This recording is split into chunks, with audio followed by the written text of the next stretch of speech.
Welcome to Two Millennials and Mom, where we bring you engaging conversations and respectful disagreement across the social spectrum. Injected with the quirks of everyday life. Curl up as we navigate the complexities of this modern world with all the humor and warmth we can muster. And the occasional gentle ribbing. We're glad you're here. Happy listening. Hello, hello. Today we are bending the space-time continuum, sort of. From the collective fog of the pandemic to our scroll-addled brains, we're unpacking why time feels so warped lately. Why does January feel like it was 12 years ago? But we still haven't actually processed 2020. We're diving into time blindness, memory gaps, burnout loops, and the strange ways that modern life is messing with our perception of time. Welcome to Two Millennials and Mom. I'm Callie. I'm Cole. And I'm Mom. How are y'all today? Good. Doing all right. You? I mean, I'm great, other than I feel like we were just here. I kid. My grandfather used to always say that the older you get, the faster time goes. I mean, I think that that's so true. I was laughing at somebody this week because they were like, I don't remember what day it is. Mhm. And she said, we have a great big huge calendar to tell us what day it is, and we forget to even look at the calendar to go, oh, it's really Wednesday. And of course, I live with two people who, don't have normal schedules. So every day is a Saturday for your dad because he's retired. And then Cole's Fridays are his Thursdays. Well, no, Thursday is my Friday. Well, that's what I meant. Yeah. So the point being that nobody has a regular schedule around here except moi. I have to look pretty constantly to figure out what day it is. So I think it's just a weird thing with time anyway. Yeah. Time in and of itself is a really strange concept. I agree. It's hard to me, it's kind of a hard one to grasp mentally.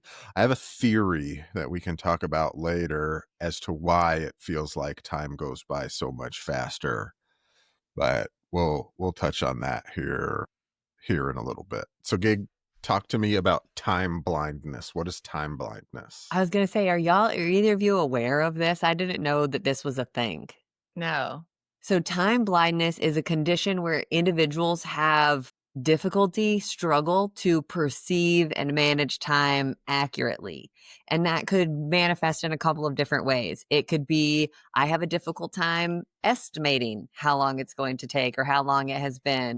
And that could be just something as simple as, hey, I'm going to go mow the yard. It's going to take me 30 minutes. And an hour and a half later, you're like, what the heck? I thought it was only going to take 30 minutes. And you're just not very good at it.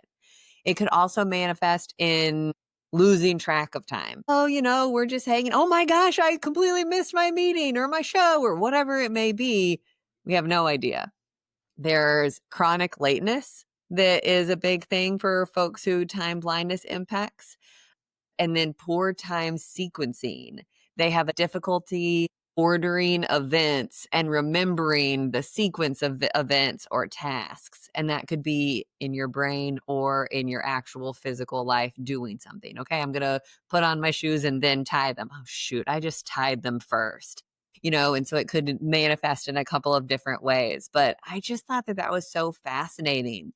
Now, most of the time, this whole concept of time blindness impacts and affects people who have ADD or ADHD. It also has a big impact on people who are suffering from burnout, who they've just given everything that they have and they don't have any more to give to time. It also impacts folks who are depressed and struggling with depression and people who are constantly overscheduling themselves, busy bees, always on the run, going. Oh, I forgot about this. Oh, da. And so it tends to impact those folks most. So one of the interesting things that I thought was really fun to kind of dive into is some of the signs of folks who might be suffering from time blindness. You are losing hours and hours of your life to doom scrolling. Yeah, sometimes. Yep, we've all been there. You are chronically late, but not lazy. You're not intending to be late. It just, time got away from you. I have to Yeah, say, no, normally when I'm late, it's intentional. I used to be that way, especially when I was commuting into work every day. It's like, oh, my commute's only going to take 15 minutes. And it was always 22. And you're like, Kelly, how did you get this wrong? Every single day. And then, like I said, people who have a hard time estimating how long things take. I personally think that Ryan is a time blindness sufferer because he's like, this is going to take 2 weeks. Let's do this project. It's going to take 2 weeks. We're going to knock it out in an afternoon. And 6 months later, we're celebrating that it is finally finished. Yeah. You know, it's weird because I kind of struggle on both ends of that sometimes. Like, Sure. don't get me wrong, I'm definitely guilty of like doom scrolling or losing myself in a game for a while. Like, it's pretty regular for me to like, I'm going to stop playing at 2 o'clock. And then I get to a stopping point and I look and it's 3:15 and I'm like, well, crap. Yeah. But the misjudging how long it's going to take something, like I'm almost always like way too short or way too long. Very rarely am I like just right. Like I had a project that I was working on this week and I had messaged my boss and I was like, hey, can I pencil in like 30 to 45 minutes on my schedule to get this knocked out? She said yeah, and she put it on there for us so that it wasn't going to be a big deal. It gave me a whole hour, and I was still kind of working on it between calls before that hour. And then I had just like a complete lull in my day. And like, it'll take me 15 to 25 minutes to write an email to like another group about like one issue. And I was, in this case, writing up a report on like 4 different issues. And while I was doing other work, got that same project done in like 15 minutes when I thought it was going to take me an hour. But then I'll say, hey, can I get an hour to do something that I think is only going to take me 25 to 30 minutes, and it takes me an hour and a half? It's just super weird how it works like that sometimes. Why do you think that is? No He clue. suffers from time blindness. I mean, you know, I think sometimes that maybe I have to do more research than I thought, and sometimes I have to do less research than I thought. I think for me, you talked about writing an email, and sometimes it's trying to get my brain to go through that all and go through those processes that I think takes longer, because in my head I know what I'm going to say, but trying to get it to where I can communicate to somebody else takes a little bit longer.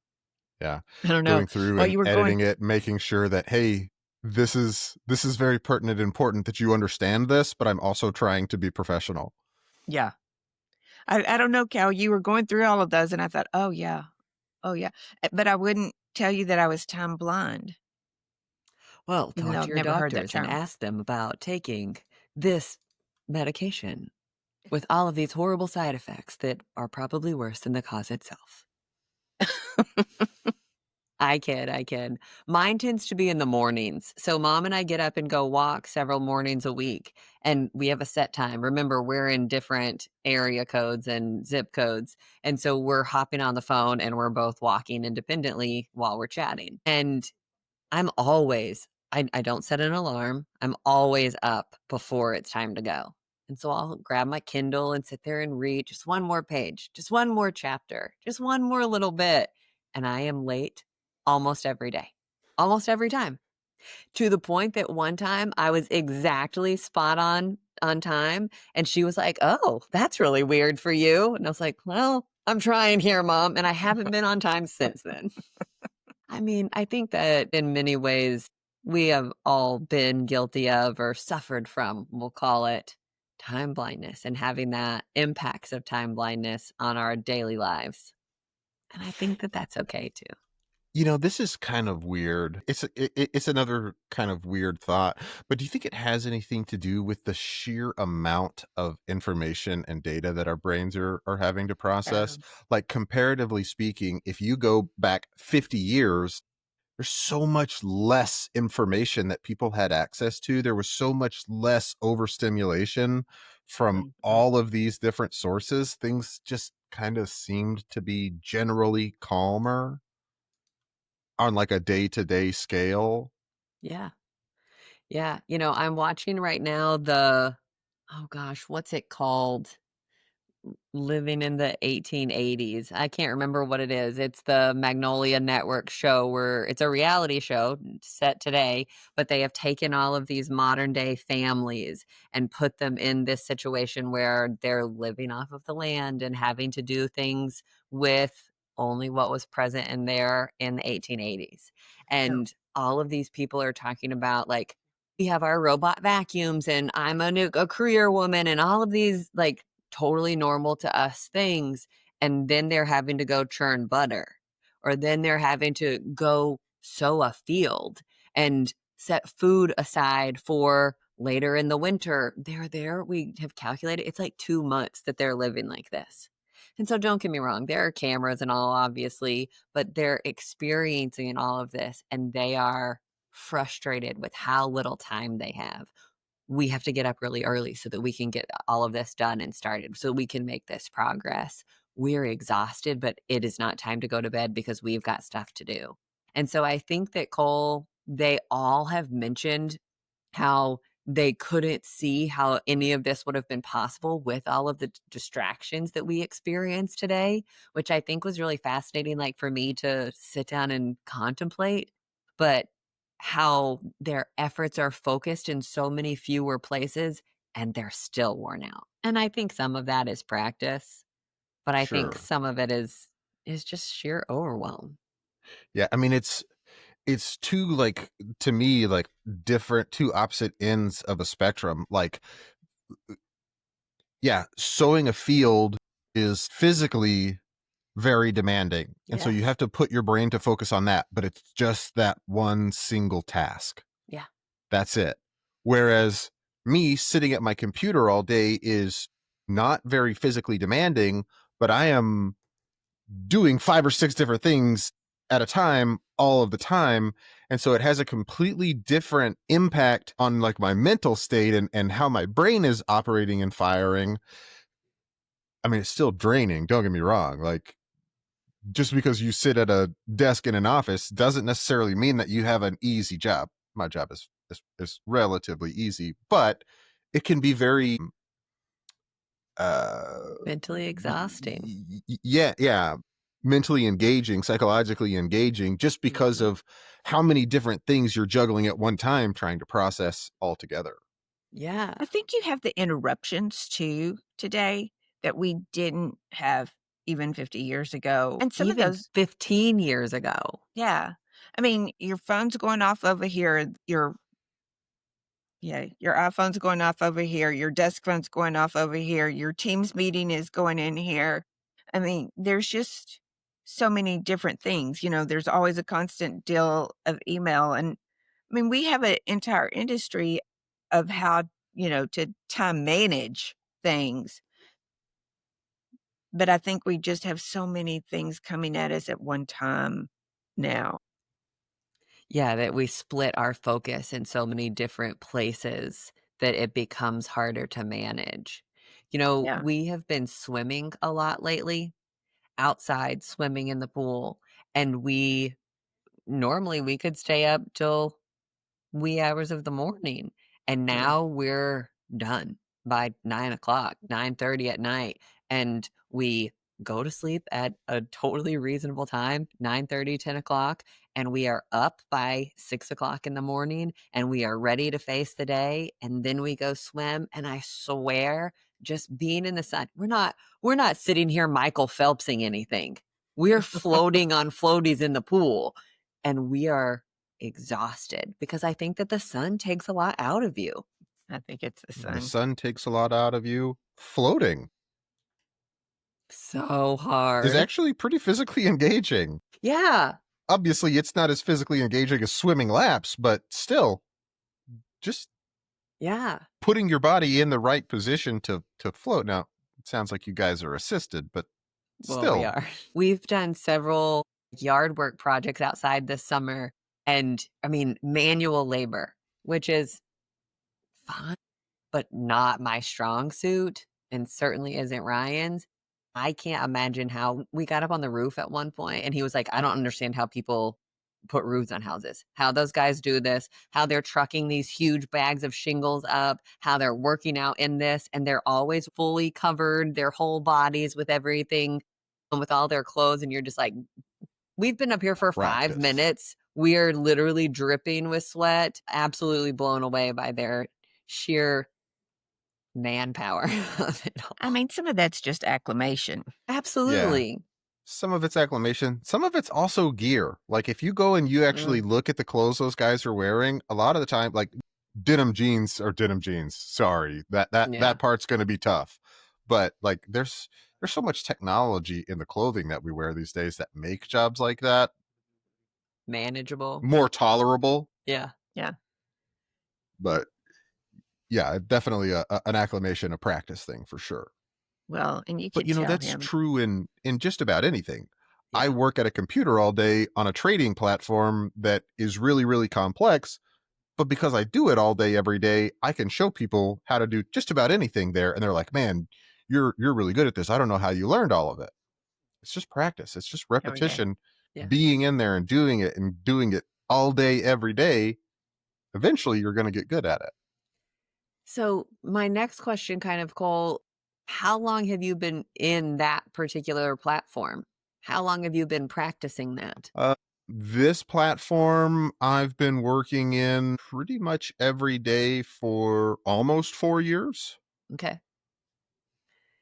I just think it's so fascinating because, again, it's really hard to kind of conceptualize, okay, you're going to start learning this and this is how long it's going to take. And now you feel like you're really good at it and other people recognize that in you. But at the same time, it's really hard to go into a newbie and be like, so you're going to be efficient in this in 4 years. You can't, you can't. That's overwhelming to our brains. Yeah. Time is a really, really mysterious mistress. So let me see if I can remember this. And Mom, I don't remember if it was you and Dad that told me this or if it was my driving school instructor. But You never know. It's a toss-up. it's like I want to say it's like it takes 100 hours to really learn something. It takes 10,000 hours to really master something. Mhm. Yeah. So I mean, I'm if I sure take that was my wisdom. Take the credit. Take the credit.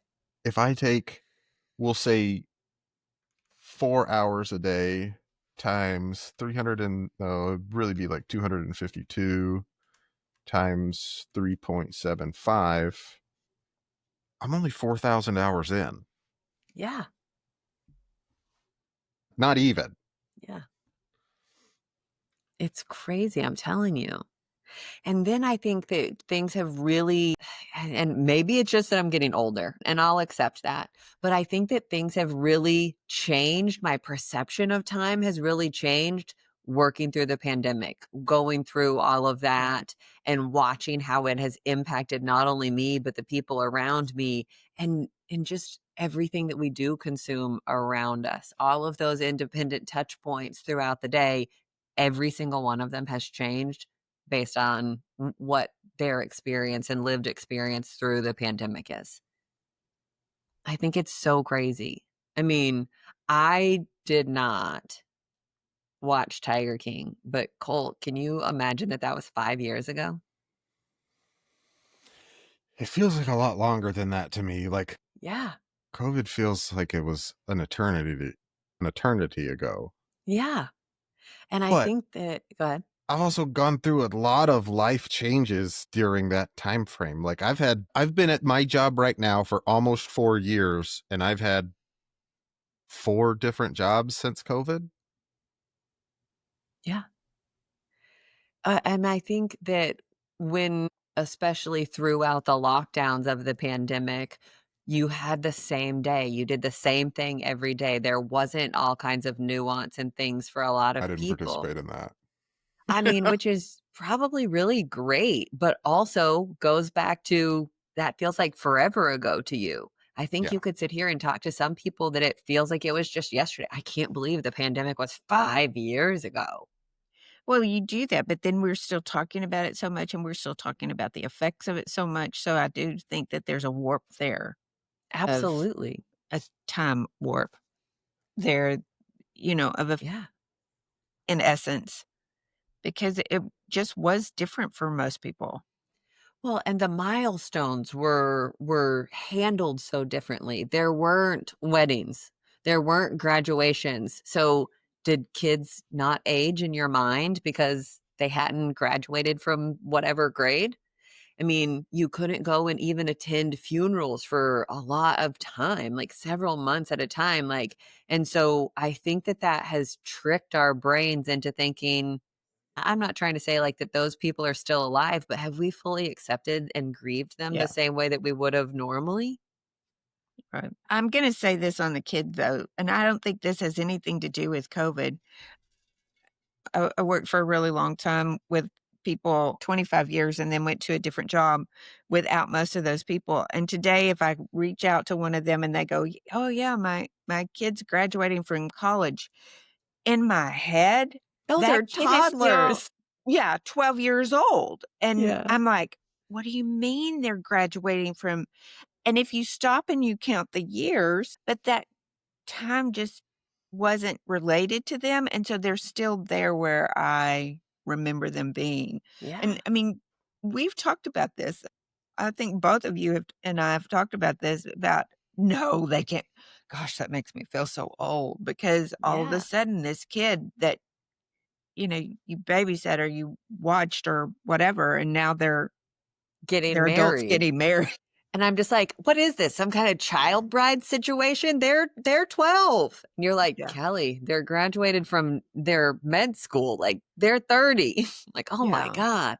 Yeah, I swear it was.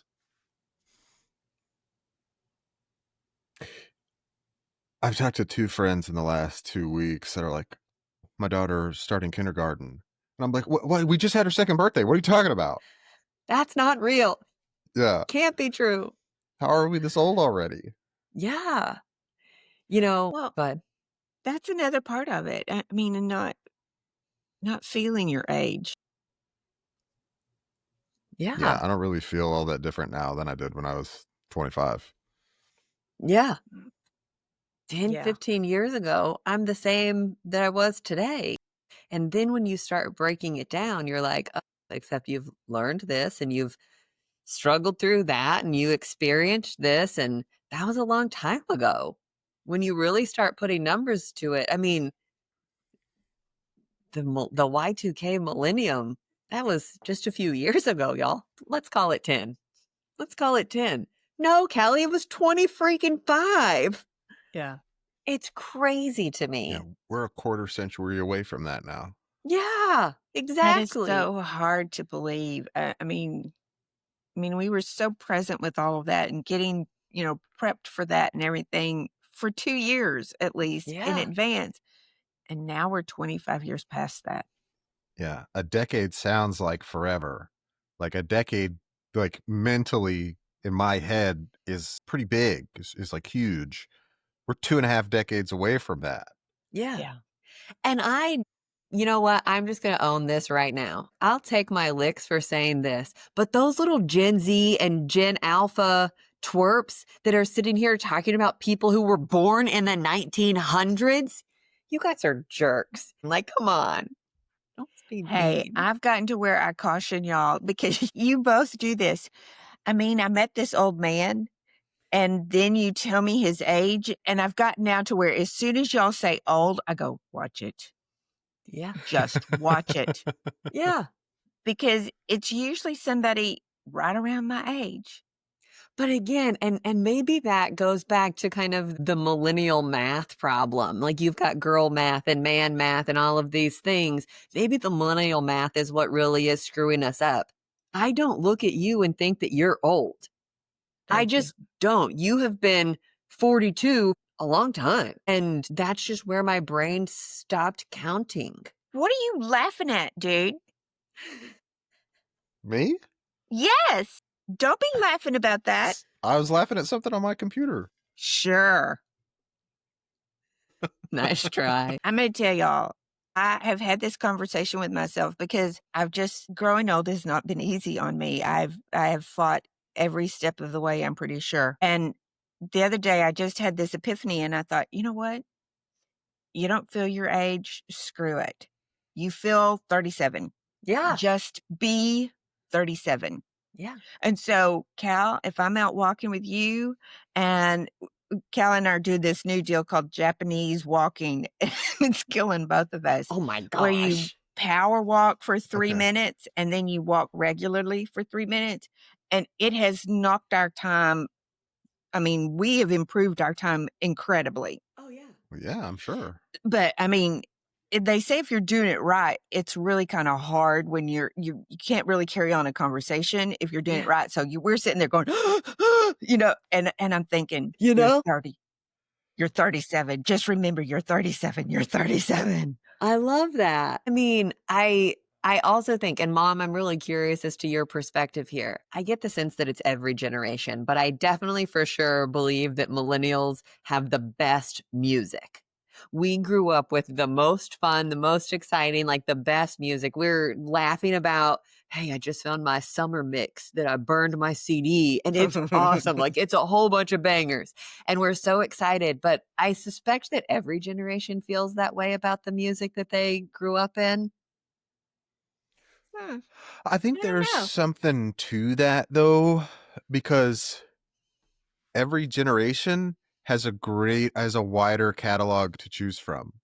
True. I started to say, I think your generation, you had CDs to rip and that was very common, playlists to make and download, that kind of thing. And so I think it made Yeah. your music more widespread and Well, it made it customizable. Like never yes. before could you customize and like unless you had the studio equipment to do it, you Yeah. couldn't make your own CD. You couldn't Okay, make your but own record. you could make your own tape off of the radio, recording things like, oh, it just came on, press record. Right, but Not near you had as much less fine control over Yes. it. yeah. Yes.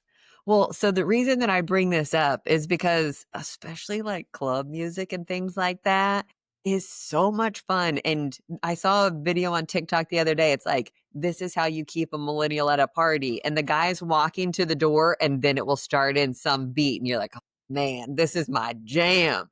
And you got to turn around and go back. Yeah. What was it? I got to know. What was it? Apple bottom jeans, See? boots with the fur.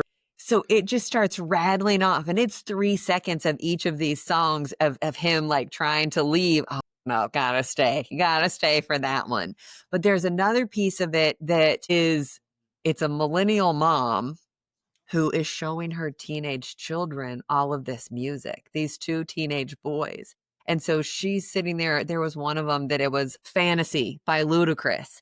And these 2 boys, they've got to be 13 and 14, maybe something along those lines. And they're like, Right. my God, Mom, you listen to this? And she's like, oh yeah. I mean, and she's sitting there like singing along to every single word. And they're like, Mom, this is gross. I can't believe you listen to this. And all of the other millennials, I can feel them. We have a community that we're all sitting on the other side of the screen, singing right along with her, having a grand old time. And these kids are just flabbergasted.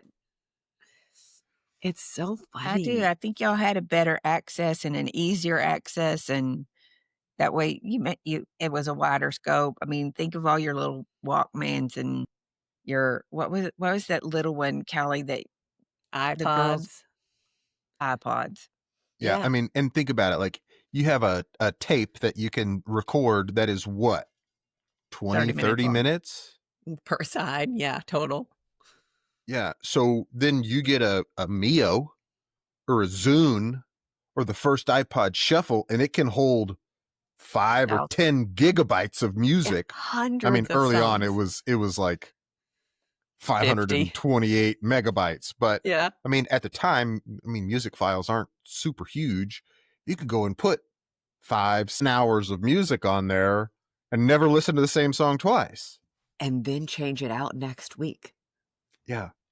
I do feel like really quick we need to pour one out a little bit for all of the home computers that we lost due to viruses via LimeWire and Napster and things. Sorry about that. Thank you, families. Yeah, we might have toasted a couple there. Oh yeah. Oh yeah. I mean, and then you want to talk about nostalgia. We had a garage sale for Mom earlier this year where she just recently got rid of some of those computers. He was very excited about those, by the way. He was just wanna say. restoring them. But I mean, again, I think that our music was better than everybody else's, and I still stand by that. It's one of my favorite parts of TikTok is all of these people who are like, "Oh no, this is a millennial banger. Let's party." At Okay, 9 so a.m. like, what are some examples of that though? Millennial Like bangers? what's millennial music? I mean, I feel like that includes anything Yin Yang Twins or Lil Wayne or Kelly Clarkson in her early days, like all those kinds of things. Mom and I were just talking yesterday. Neither of us are super big Kelly Clarkson fans, but if Since You've Been Gone comes on, I can't not sing along. I don't even love that song, and I still can't not sing along. I mean, there are so many really incredible ones that I just can't even get over. It is my favorite part of TikTok. I'll have to find the video of the one, Cole, I gotta do it. I just recently saw it. And I'll cut it out, but it just was so much fun. Okay. Sounds to play to keep millennials at a party. Are you ready?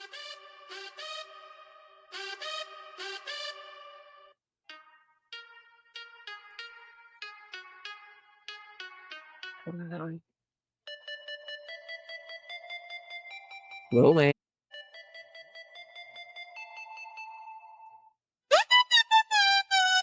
Soldier Boy.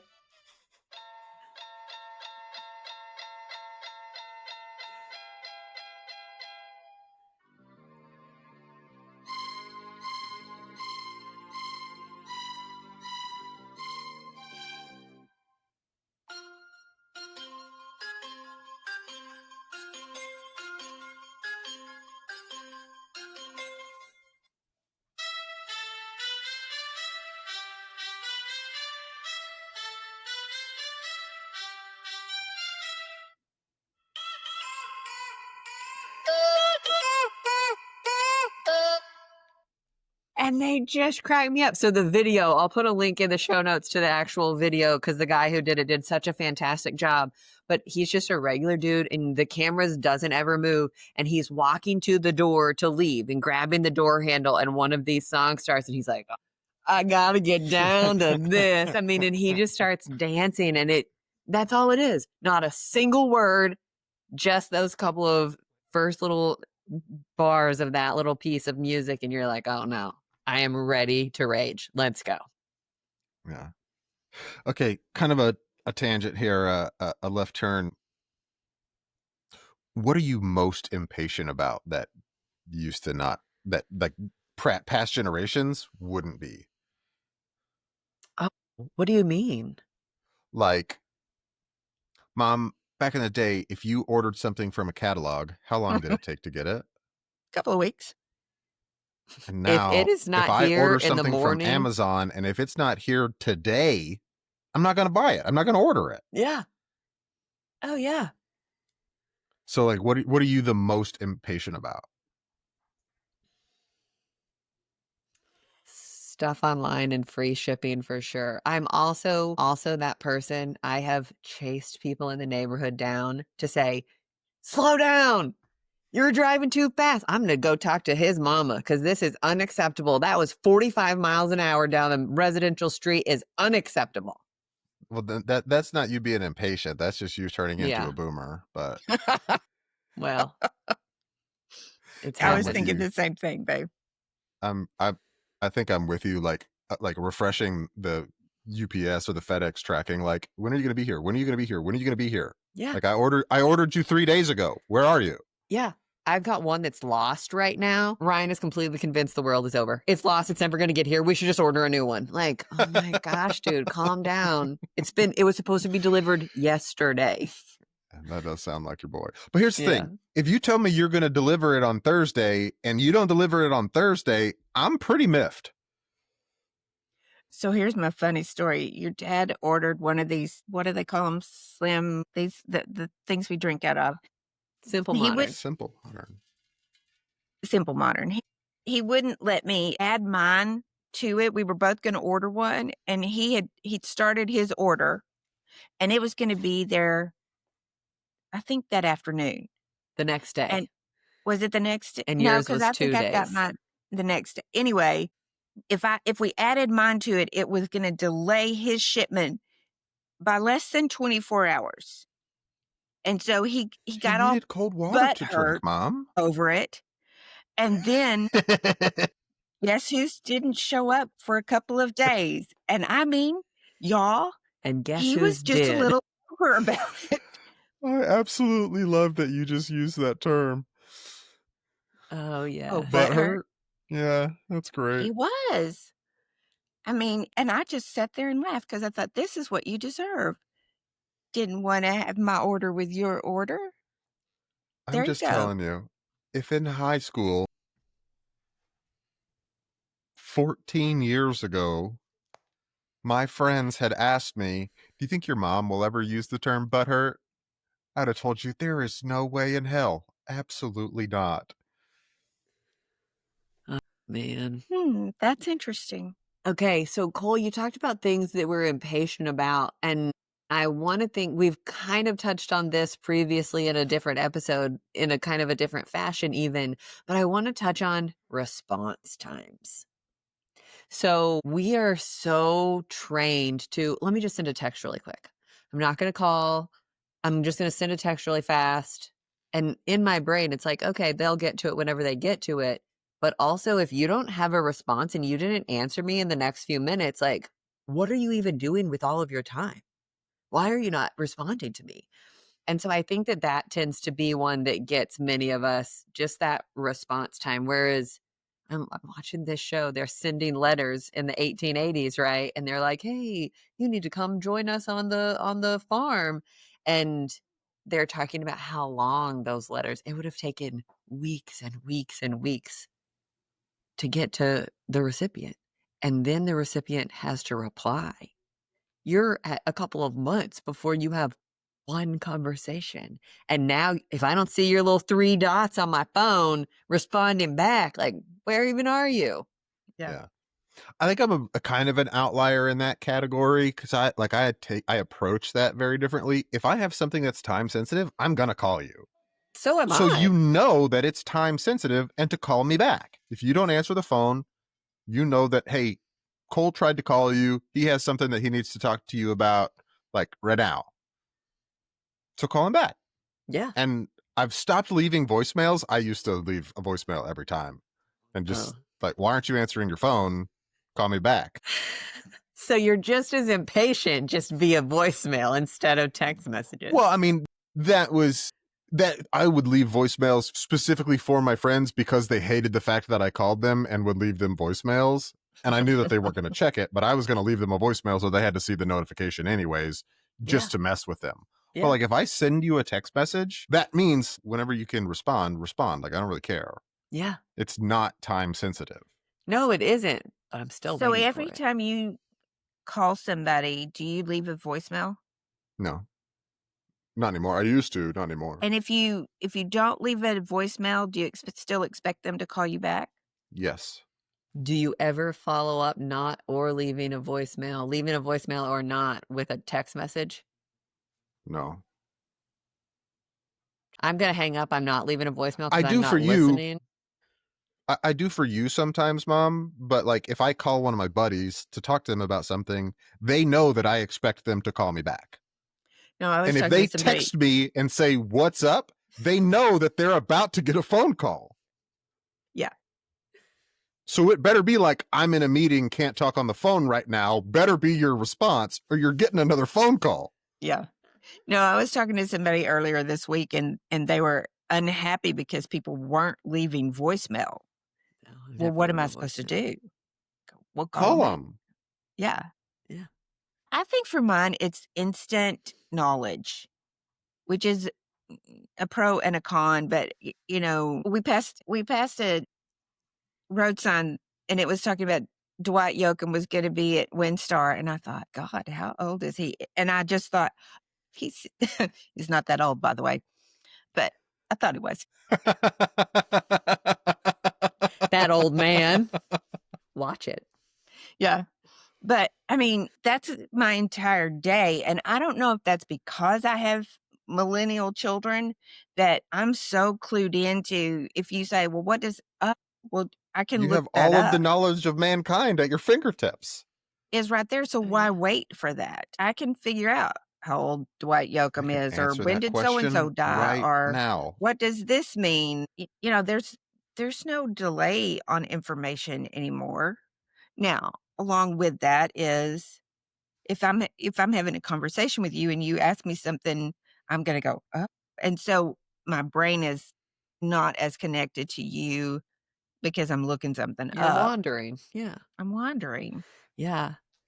So one of the other things that I think is fascinating and kind of a weird shift, and maybe this is unique to me, but Cole, we grew up with commercials. I remember pre-TiVo when you weren't really recording television. It was just, hey, this is on. If you were really, really fancy, you might tape something. Grandmother and Papa had a thing where you could like A library. schedule taping things. Yeah. But I also remember, especially when we were like home in the afternoons, it's like, hey, I'm going to watch this show, but I'm supposed to be emptying the dishwasher. So as soon as the commercial comes on, I'm going to race into the kitchen and empty as much of the dishwasher as I can. And like, how much can you get done in a commercial break? And run back every 30 seconds to see if the commercial break is over. Yeah. Yeah. Yeah. And so now I'm kind of missing those. I have started, like, Oh. I have stopped paying for like Hulu and things like that to have no commercials. Cole, I know you're against this, but I will keep the commercials because I'm like, oh, let me go refill my water really quick. Oh, let me go grab that thing out of the fridge. Oh, let me feed the dog really fast. I'll get it done in the next Pause. commercial break. I would never pause it. Pause. Cole, that's what I'm impatient about is those commercials. Oh, yeah, they drive me Because- absolutely nuts. Because they're Yeah. awful. Well, that is true. I mean, I do think commercials are watching dumber them. now than they've ever been. Yeah, but that's I was thinking, and that's one of my impatience is that I just because I've had that capability of not having them, and now they're back, and you're kind of like, Well, and then I'm curious as to how you guys feel, especially when it comes to impatience. When you're watching a TV show, are you mad if it comes out weekly, episodically, or do you want them all dropped at the same time? I'm not mad, but I'm going to probably try and wait to watch it until they're all out. I started But to that's say because most of I the people am I like know a are gonna wait. serial binger. So like there's one that I'm watching right now that's coming out weekly, and every time I'll be like, it's been 2 weeks, so I'll get 2 episodes, and then I'll come back and I'm like, dang, it was only 1 week. There's only 1 episode. Yeah. Yeah, we're kind of frustrated when it comes out every week. You're like, oh, I have to wait a whole nother week. So are we more impatient today? Oh, Yes. God, Y'all yes. want to think about that one? For I sure. mean, we're the generation of instant gratification. If it's not right here, right now, I don't want anything to do with it. Well, and on top of that, there are so many things vying for our attention. Our attention spans are shot. I mean, the next thing, that 24-hour news cycle is now just a couple of hours. And you're just like, oh my goodness. Do you remember what it was like when it was weeks at a time? There are things to be said that waiting can be beneficial. Absolutely. Yeah, And but that's teaches you not things. fulfilling my need for constant stimulation right now. So Right now. why would I ever attempt to deal with that? I mean, yeah. I'm not saying that that's the right or the healthy way to go about it, but that is the result of My Y'all are brain. scary. yeah. Y'all are scary. I mean, or even like I check out books from the library using my Libby app and send them to my Kindle. If it's not ready right now, I'm just going to go to a different library and they're all digital. There are libraries I've never even set foot in. But I'm just going to go buy it. Like, Yeah, sure. no. I'm cheaper than you. I'm much more stingy with my money. I'm like, no. I can get it for free. It's going to cost me 6 weeks, and I'll wait for the 6 weeks, but I'm annoyed about it. Yeah, I'm not that. Would that be He's not fickle that or patient. no? What's Frugal. frugal? Thank you. Yes. Yes. I mean, but this instant gratification has, Oh, for sure. Sure. It's awful.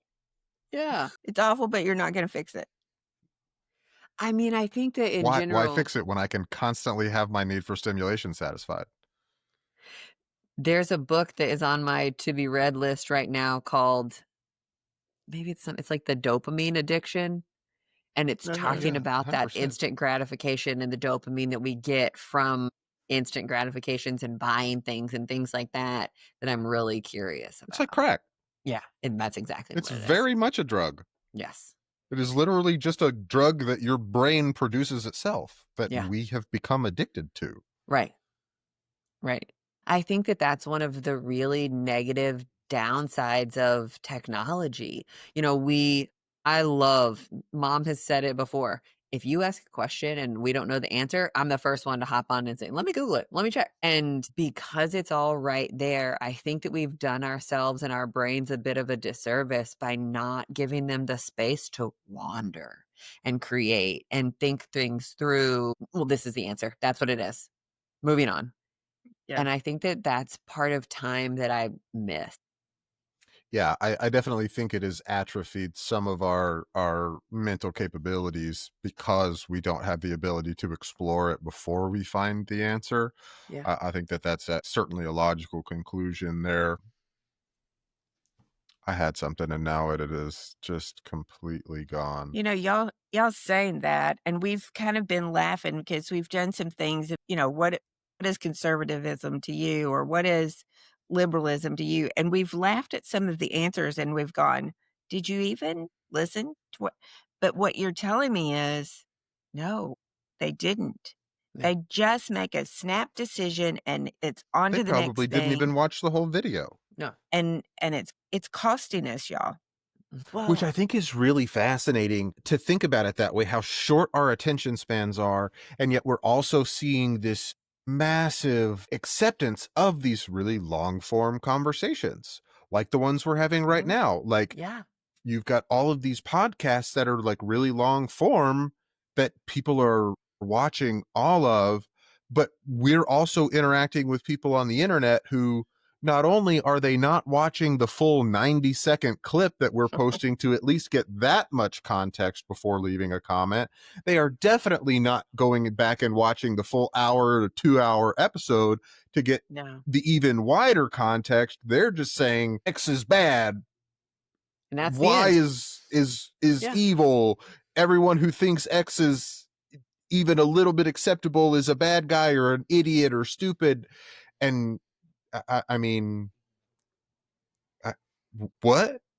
It's just Yeah. such a weird kind of contradiction to see there. Yeah, I think that it is. You know, I was talking to somebody on one of our TikTok videos for the podcast from an episode recently, and they were like, there's so much more nuance to this. And I'm like, you're judging a 2-hour conversation based on 90 seconds that you've heard. Well, not everybody's going to go listen to the 2-hour conversation. I was like, you're right, Okay. but what do you expect me to do? Do you not want me to sit here and promote that we're talking about it and have conversations and be willing to have these conversations because your attention span is so short? Non-existent. Yeah, we did talk about maybe not all of the nuance, but a lot of the nuance. And if you would Yeah. go and actually listen to the conversation, you would realize that. But Yeah. you can't or you won't. And so Right. now you're mad because you didn't take the time to understand that we realize there's nuance. Yeah. And I straight up said, I was like, hey, we're trying to meet people where they are. And you have to recognize that this is a 90-second clip of an hour-and-a-half conversation. Yeah, I can't go over all of the nuances around the Federal Reserve in 90 seconds. Right. It's just not going to happen. Right. And Cole, you can't go through all of the nuances of the Federal Reserve's 90 minutes.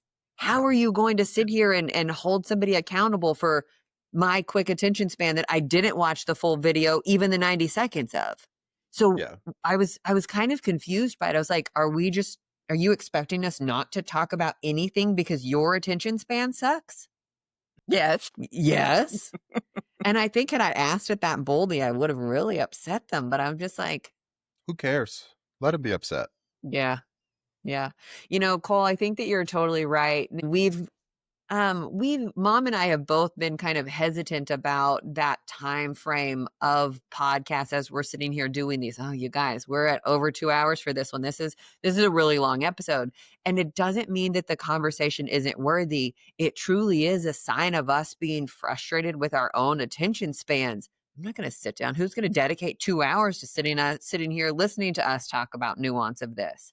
Yeah. And that's the thing. We all are. We are all willing to do it. And so I think that in many ways, we're as a society very desperate for connection and communication and those long form podcasts, those long form situations and conversations. Just recently, the Taylor Swift episode on New Heights came out, and it was absolutely fantastic, but it also wasn't bam, bam, bam, bam, bam. Here's all this information. It was just a conversation. And as a Swiftie, you don't get that much insight into her and her going ons in life and all of this. And I was like, oh my gosh, I'm so glad that they did this. And I'm so glad that she did it with people that care about her enough to give her. They didn't sit there and talk over her. They didn't sit there and interrupt her. They didn't sit here and put her on blast and question every single thing. This wasn't a media interview. This was a couple of friends sitting around having a conversation that we got let in on, and it was so much fun. And I think that we're just desperate for that kind of connection and communication. And I think that we're kind of babies about admitting that. Yeah. I mean, I will regularly go watch a 4 to 6 hour podcast, and it may take me a day or two to get through it. Yeah. Like, that's not uncommon at all.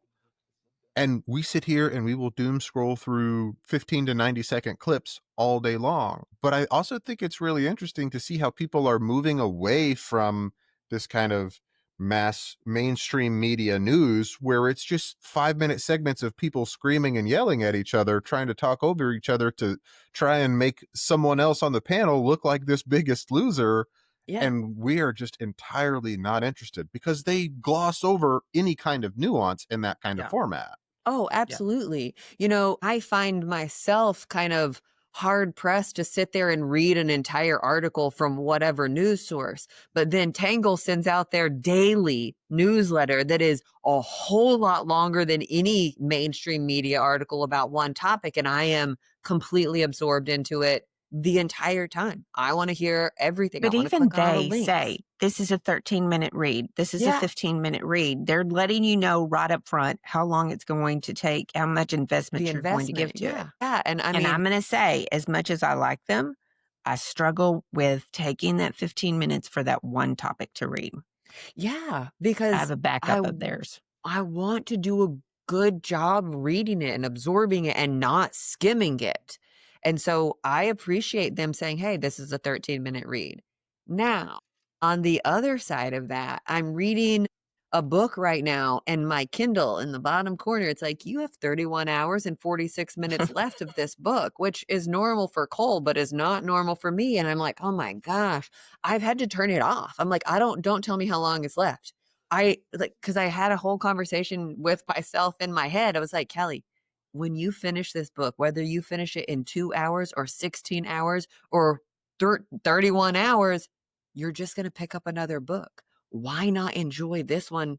It doesn't matter how long it takes. If What a you're great enjoying conversation enjoy to it. have with yourself, though. I had to turn it off because I was daunting to me. I was like, I don't want to know. I don't want to know. But the point is, like you said, you're going to pick up another book at the end of it. Yeah. So what's the difference? Right. We I are found myself programmed for doing short that term. more and more lately, like not finishing things that I really enjoy because I don't want them to be over, and Yeah. moving on to something else before I've gotten to the end. Yeah. I said in several episodes ago now when we talked about TV. I have like 3 episodes of Friends left, the 1990s sitcom, whatever it was, that I refuse to finish in season 10 because I don't want it to be over. And I think about it every week. Callie, you only have 3 left, but I don't want to finish them. I don't want to know. I'm not ready for that. So weird how we think about that. It is. It's so weird. So I'm gonna kind of jump into a little bit different topic when we're sitting here talking about the time warp that is 2025 in our brains. Can we fix it? Can we change it? Can we reset our internal clocks to do a better job and not be incredibly anxious, frustrated by something taking so long, invest our time into things that are important to us? I'm going to go Sort with of. a hard maybe. And yeah, I think sort of is probably a better answer. I do think that as a society, we're starting to realize the detriment of a lot of this stuff. And so, a lot like politics, I think it's a bit of a pendulum swing where we have this massive widespread adoption of certain technologies, certain services that we're utilizing. And then that thing is the only good, that's the best thing that ever could happen. And then we realize that, okay, maybe we can have too much of a good thing. Yeah. And then so we have to figure that out over a course of time, and we have to really eat those mistakes and eat the injuries, the harm that causes, like social media, for example. Like you've seen a lot of people start to move away from that to a certain degree, or to limit their exposure to that to a certain degree, because of how detrimental only being on Facebook could be. Like if your whole life is just on Facebook or Twitter or whatever it is, like that's really unhealthy. And so you're seeing people like doing social media cleanses or social media fasts, which I mean, I think is good, because those things can be really useful and important in moderation, but we have to figure out what that moderation is. And very much like a detox, like you have to, your brain is addicted to that interaction. It's addicted to that dopamine hit of what's the next one, what's the next thing that's going to make me laugh, what's the next thing that's going to enrage me, what's the next thing that is going to enthrall me, what's the next thing that I'm going to be super interested in. And that's a hard thing to come down from. You Got to know, detox from it. Yeah. I think that that's part of it. But, again, kind of going back to that Taylor Swift conversation on New Heights, she had a comment that she was like, that the way that she's looking at social media and or not, like she's like, my comments have been off for 10 years and it's one of the best things I've ever done.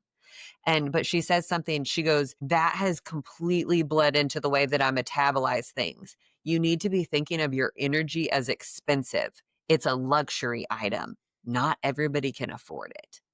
And I think Yeah. that No, has something 100%. that we all kind of took away from that interview going, why didn't we think of that? Why But it's I've been saying that though, like it's Not not as worth your eloquently as she energy to did. interact with that. yeah, Yeah. you're not wrong. And I'm not even saying that you're not saying it. I'm saying that it took me a really long time to hear it. When you talk about it being expending your energy, the way she said it was just Think of your different. energy as expensive. It's a Yes. luxury item, your energy. But Not I think, everyone can Callie, afford it. that goes back to what you just said about how you had to have a conversation with yourself to say, why do I need to rush through this? Yeah. Why does it matter? Because I'm just going to pick up I think this is part of it is coming to the realization and admitting to yourself, recognizing that you have a problem, and then deciding what you're going to do, to address that problem. And that may be limiting your social media. That may be staying off your phone. That may be Sorry, turning off your Facebook, DMs. you can't afford me. Yeah. Maybe we need to take the AA 12-step program and set it up for a social media detox and stepping away to get sober from social media. Yeah. I'm going to admit that I have a I problem. do know I'm going to people who address it. don't do social media. Yeah. And they're probably better for it. Yeah. Better off for Absolutely. it, at least. Yes. Now, again, you can use social media as a tool if you continue to view it as a tool, but that's It's not like a lifestyle. you can use painkillers as a tool, but once you have gotten to the point where you are no longer using painkillers as a tool and it is now a hobby or an addiction, An abuse it's of. an abuse Yeah. of, it's really hard to go back and use them as a tool again. Yeah. Yeah. Yeah. I mean, I think that we could do a better job independently of setting better routines for ourselves. I'm not talking about toxic productivity. I'm talking about being realistic. For example, we record this podcast on the weekends. Then by Wednesday, I have the first edit done. And by Thursday, one of you has gone through the transcript for any additional edits. And then it publishes on Friday. It's that way every single week. And because it's not strangling me for time, but I still have those kind of milestones of accountability saying, "Oh, I got to get that done. I need to work this into my schedule. This is a priority for me. You need to make it happen." Yeah. And so I think that we can set looser, more time lax routines for ourselves that keep us accountable while also keeping us open for wandering. I think that comes down to that time management and some of those skills that you set up there, whether that's time blocking or, Utilizing focusing. tools. Hey, I'm going to have AI do this part of it. Hey, can you real quick, AI, ChatGPT, go in and figure out where we cursed in this podcast so I know where to go look, whatever it may be. We don't do that. And if you've ever listened to this podcast, you're aware of that. But still, my point is the same. I We've mean, gotten but better. also like it gives us an opportunity to detox and metabolize the information without it being overwhelmed. I'm just going to say this because you and I just recently did a deal where I think you started it and I thought, oh, that's a good plan, where we decided that we were cursing too much. We were saying too much. And so we set our timers to see how long between curse words. And when we first started, it was like, we were pretty excited if we got to 2 hours. Yeah. And Fuck then the longer that we went and we appreciated that. And my goal was 100 hours to go 100 hours. And when I got to that, I thought, okay. And I literally felt like I had pushed something out of my system, Detoxed, become real aware of it. And it was so funny because we both changed word. We would catch ourselves in the moment, in the sentence, and change that word consciously. And Yeah, I mine think that was wasn't. part of it. Yeah, my whole thing and reason for doing that wasn't because I wanted to hit a certain goal. And I'm not saying that that's bad, but in my brain, I felt like it was out of control. I couldn't say, okay, I'm going to use and drop that F-bomb here or talk about how something's bullshit over here. It just happened. It just went. And it was out of my mouth before I could recognize it. And so that was my goal. I want to be in control of it. I want to be conscious enough about the words that I'm saying. I want to take enough time to be conscious to say, yes, I think that was bullshit. And that's fine. And so there were certainly several moments where, and it was really funny. Gosh, you guys, we're going to have to bleep this whole section now, but it was really funny. Like one of us would be sitting there and be like, oh, and I fell on my ass again. Reset your timer. And, well, son of a bitch. And you immediately send out all of these expletives because you're pissed off that you're cursing in the first place and you're trying so hard not to. But it also made us recalculate just our brains for saying, hey, calm down. Yeah. Chill out. Yeah. And I think we can do that with time. Yeah. I agree. But it's going to take a conscious effort. And Maybe it is that's what the setting a timer timer. was. It was really goofy and really dorky. And if anybody got a screenshot from me in that period of time where we were doing it, they're like, what's 17 hours? I'm like, I'm doing really good. Don't piss me off. It just was Yeah. funny. But it again, kind of like you said, it was a way for us to reclaim our vocabulary, our mouths.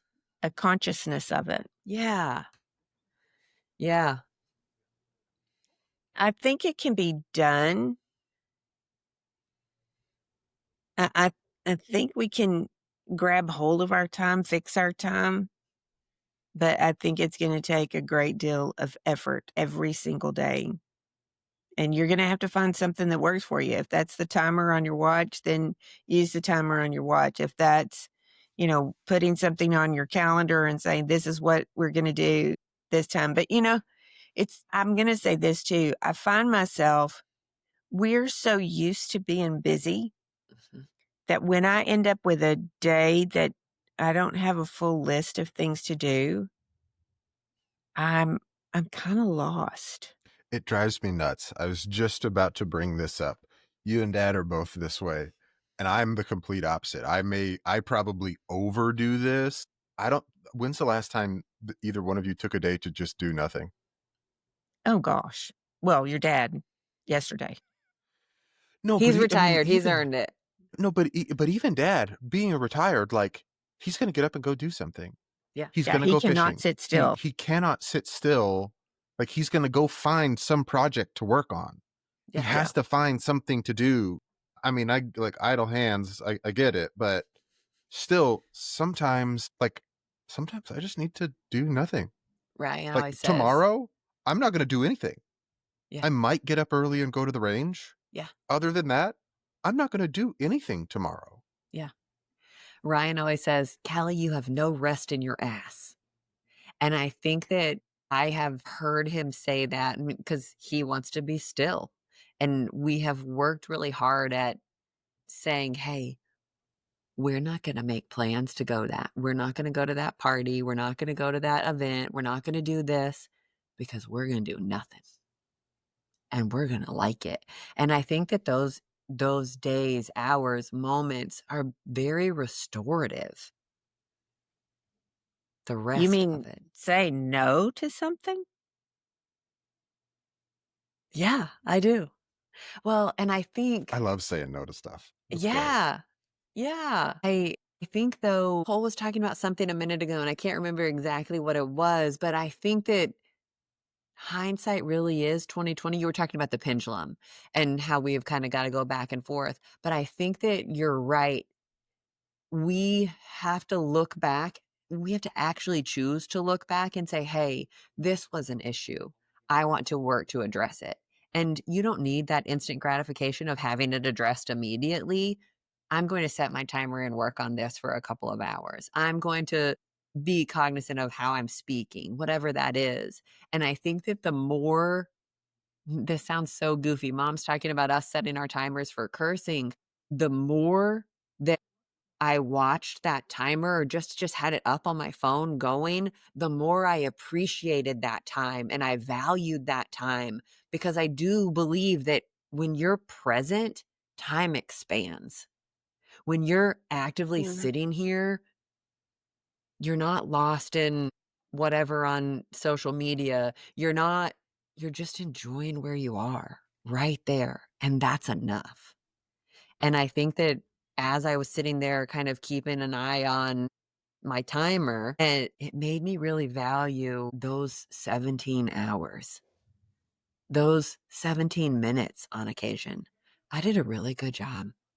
I did a really good job for however long. I'm proud of me for that. You know what I mean? And so it was just an opportunity to allow myself to be present right then. Well, and I think the other side of that is that you're hiding from something. Yeah.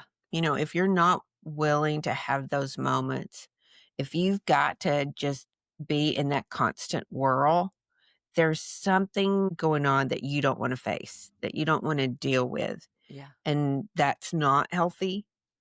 And so you have to come to a point where you look at that and face it. Come up for air. Come up for air. Yeah, I agree. Yeah. I We think talk that about digital Sabbaths, but I think there's more to it than just the digital part. I think sometimes you just need to shut your breathe. brain off. Allow your body, your whole body, not just your thumbs or your eyeballs, to rest. And I'm not great at it.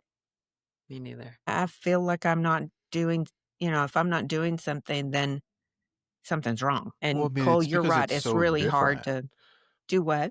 It's so different than Your norm. it's something that we've gotten acclimated to. I think I sent this to you guys a few months ago, but it was a meme, and it's like a text message of like, "Hey, are you okay?" And it's like, well, I mean, I'm constantly being bombarded 24 hours a day with a massive influx of information that 20 years ago would have not been available to anyone. But yeah, I mean, I'm hanging in there. Yeah. Yeah. The sky is falling all of the time. Yeah.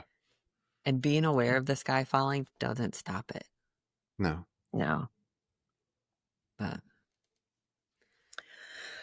Well, wasn't that lovely? yeah.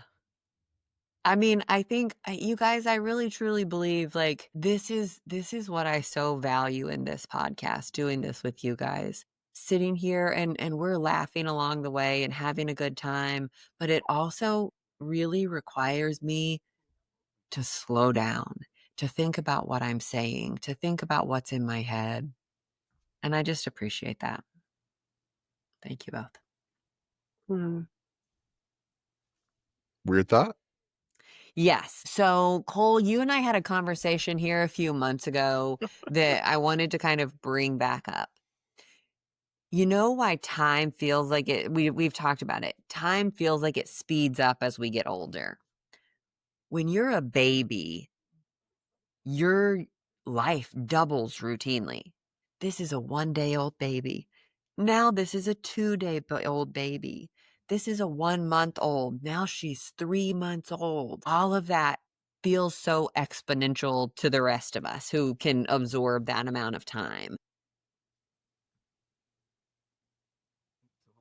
I don't know where I was.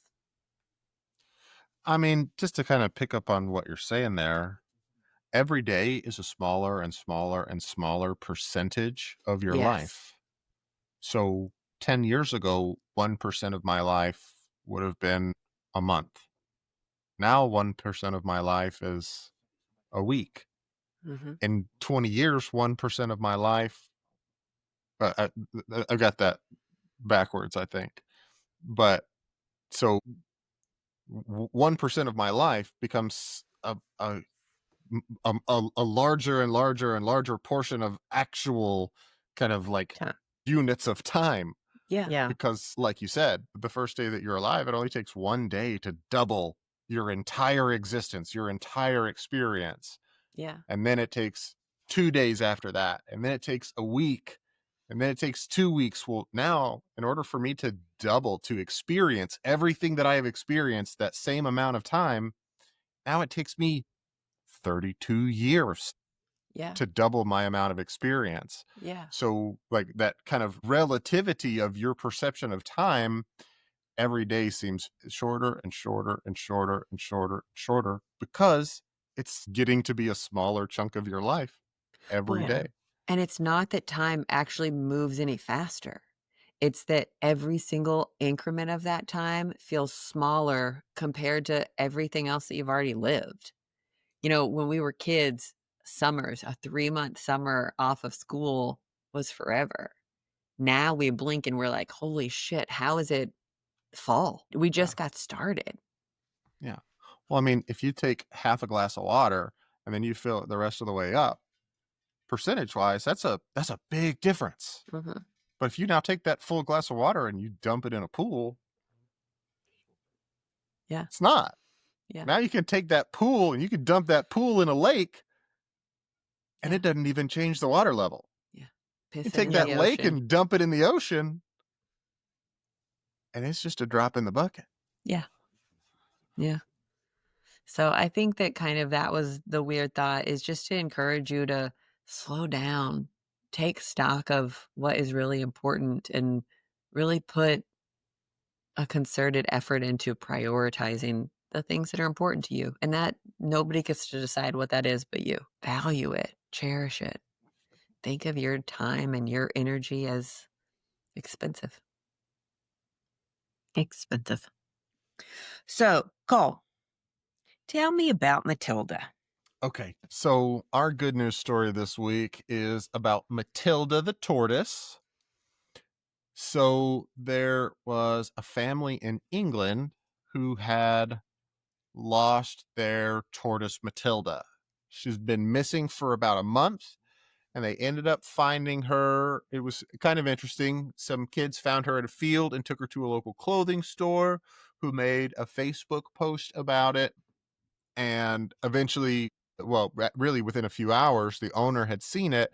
They were really worried that they were never going to see Matilda again, but they've been reunited. And I just thought it was kind of a pertinent story talking about the relationship to time and speed and how fast things are going, and how maybe we need to take a page out of Matilda's book, because she apparently climbed zucchini plant to get out of her raised garden that she was kept in during the day so that she could escape. And they found her a month later, about 3 miles away. She's a 10-year-old tortoise whose kind of top speed is 0.004 miles per hour.